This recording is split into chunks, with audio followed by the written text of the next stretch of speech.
The 2023 Northern Virginia housing market has been one of the most challenging markets ever. And if you've been thinking about buying a home this year, chances are you've been through this scenario. You find your dream home on Zillow, and next thing you know, the home is under contract, and then you see 30 days later that it closes for $75,000 above asking price, all while mortgage interest rates seem to be getting higher by the day. And now you're extremely frustrated with this whole housing market situation. Well, guess what? You are not alone. So in this week's video, we're gonna dive into why the Northern Virginia housing market is broken, and then we'll look into see if there's any relief in sight. So sit back, relax, because we're getting started right now.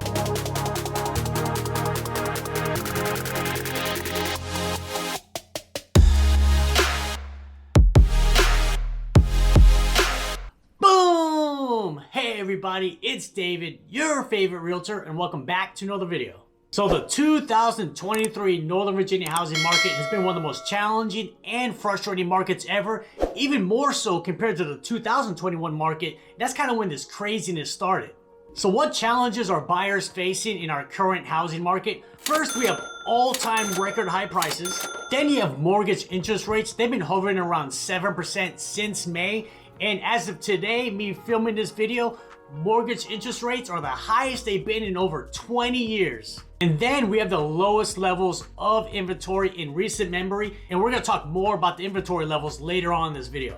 And then when you do finally find your dream home, chances are it's gonna be somebody else's dream home, and then you're gonna go through the dreaded multiple offer scenario. And you will 100% be competing against other buyers who will be waiving their home inspection contingency, waiving their appraisal contingency, bidding way above asking price just to secure that home. And to put it into context, pre-pandemic, bidding $50,000 above asking price and waiving your home inspection and appraisal contingencies, these were unheard of. Now, we still got multiple offers back then, but I remember in 2018 or 2019, if a home got multiple offers, you could easily win with just $5,000 above asking price.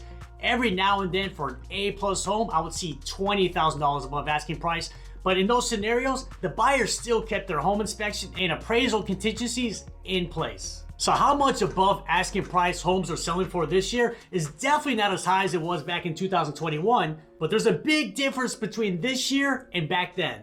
So here in Northern Virginia in 2021, the average sales price was $662,000, and the average interest rate that year was 3%. Now let's compare that to 2023, where the average sales price has gone all the way up to $741,000. But buyers who are buying a home today, they're not buying it with a 3% rate, they're buying it with a 7% rate. So with higher sales prices and higher interest rates, this has 100% affected buyers' purchasing power.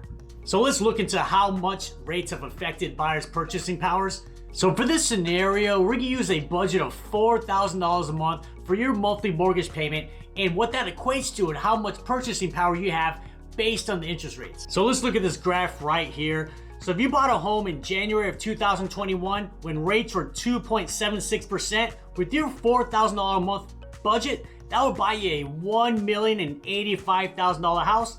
Now fast forward to February 2022 when rates were over 4%, that buys you a $925,000 house. And then we go to May of 2022 when rates hit over 5.5%, that'll get you a $780,000 house.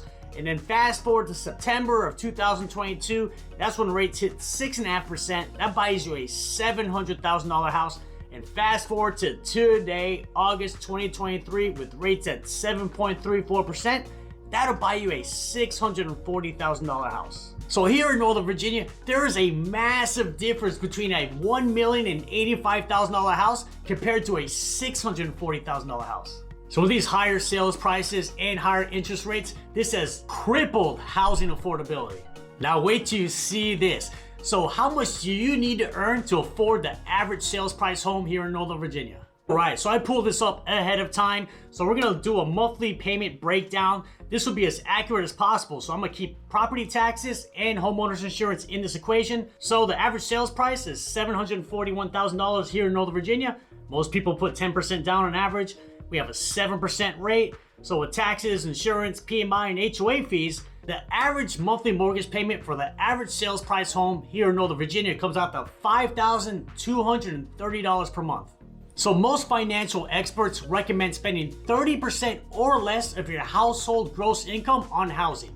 So let's go with 30% for this scenario. So $5,230 per month is gonna be 30% of $17,433 of gross household monthly income, and multiply that by 12, you're looking at a household income of $209,000 a year just to comfortably afford the average sales price home here in Northern Virginia. And $209,000 per year, that is a lot of money. And that, my friends, is why the Northern Virginia housing market is broken. Now let's look at a different perspective. So what challenges are sellers facing in the 2023 housing market?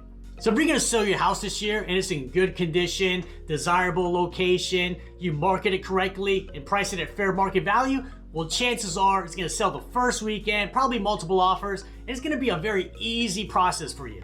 However, most sellers are gonna turn into buyers themselves, and no seller wants to trade their 3% rate for a 7% interest rate, plus pay all-time high prices and most likely be in a multiple offer scenario themselves. So now most potential sellers are sitting on the sidelines, choosing not to sell, and this has had a huge impact of new inventory of homes hitting the market.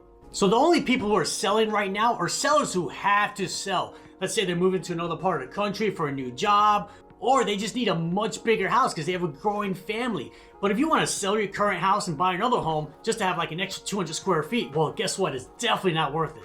In fact, I'm personally in this situation. I got a growing family, so I love a bigger house, like a single family home, but I also don't want my mortgage payment to almost triple. So for me, it makes no sense to sell my current house just to move into a slightly bigger house. So guess what? I'm gonna stay my butt right here in my current house. So new inventory hitting the market here in Northern Virginia has come to a halt, but let me share with you the numbers. So new active listings to hit the market here in Northern Virginia from January 1st of this year to July 31st of this year is gonna be 18% less compared to the same time frame last year. Now if we compare it to 2019, which is like the last full year pre-pandemic, new listings to hit the market are 43% less compared to 2019. So there's just a lot less options for buyers to pick from. So even with the higher interest rates, that is why most homes are still getting multiple offers. So is there any relief in sight to fix this current housing market? So really the goal should be to have a more balanced market, equal amount of sellers compared to an equal amount of buyers. That way one group doesn't have a huge advantage over the other.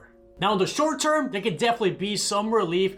We're about to go into the yearly seasonal slowdown. School is starting back up, holidays are right around the corner. So historically, demand always slows down this time of year. So maybe a house that would have gotten 6 or 7 offers back in April, maybe only gets 1 or 2 offers right now.